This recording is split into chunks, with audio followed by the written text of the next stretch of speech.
નમસ્કાર, જય હિન્દ, જય ભારત।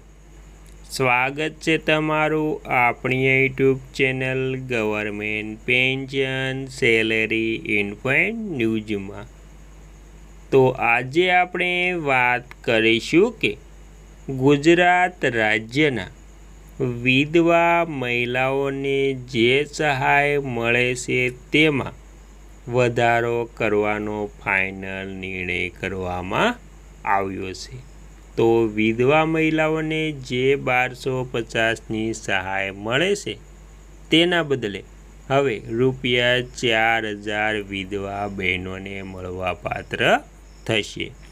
તો આ વધારો કેવી રીતે લેવો તેના માટે વિધવા બહેનોએ ઘરે બેઠા કઈ કઈ પ્રક્રિયા કરવી પડશે અથવા તો તેમને ઘરે બેઠા ઓનલાઈન અથવા તો ઓફલાઈન કેવી રીતે ફોર્મ ભરવું, તેના માટે કયા કયા જરૂરી દસ્તાવેજોની જરૂર પડશે તેની સંપૂર્ણ વાત આજે આપણે આ વિડીયો મારફતે કરવાના છીએ। તેથી વિડીયોને અંત સુધી જોવા નમ્ર વિનંતી, અને તમે આપણી ચેનલમાં નવા હોય તો આપણી ચેનલને સબસ્ક્રાઈબ કરી લેજો, કેમ કે આવી કોઈ પણ નવી અપડેટ આવે તે નોટિફિકેશન સૌથી પહેલાં તમને મળી જાય।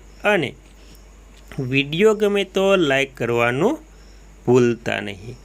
તો વિગતવાર વાત કરીએ તો ગુજરાતમાં ગંગા શ્રુપા એટલે કે વિધવા આર્થિક સહાય યોજના હેઠળ હાલમાં મળતી સહાયમાં ₹4000 વધારા અંગે હજી સુધી કોઈ નિર્ણય લેવામાં નથી આવ્યો, પરંતુ જે સહાય 1250 મળે છે તે વિધવા બહેનોનો ખર્ચ નથી થતો તેમાં। તેથી વિધવા બહેનો કહે છે કે અમારી સહાયમાં ₹1250ને બદલે ₹4000 મળવી જોઈએ।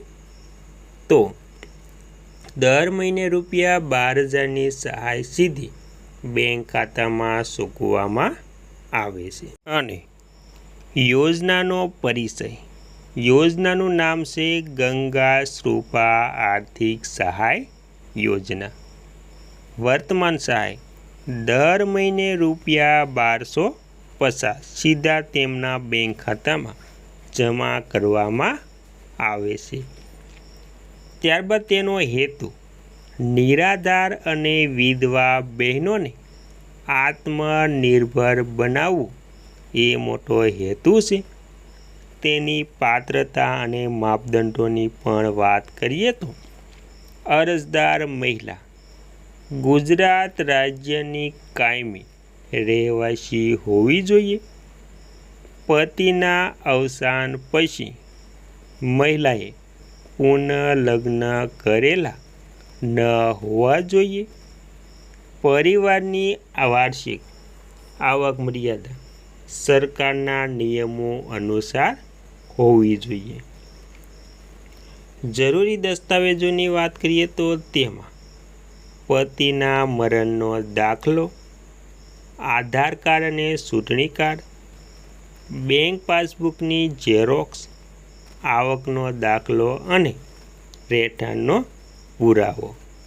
તો આવી રીતે વિધવા મહિલાઓએ જે તેમને હાલ 1250 પેન્શન મળે છે તે લેવા માટે આપણે જોયું તે પ્રમાણે તેમની જે સહાય છે તેમાં પાત્રતા માપદંડો પૂરા કરવા જોઈએ।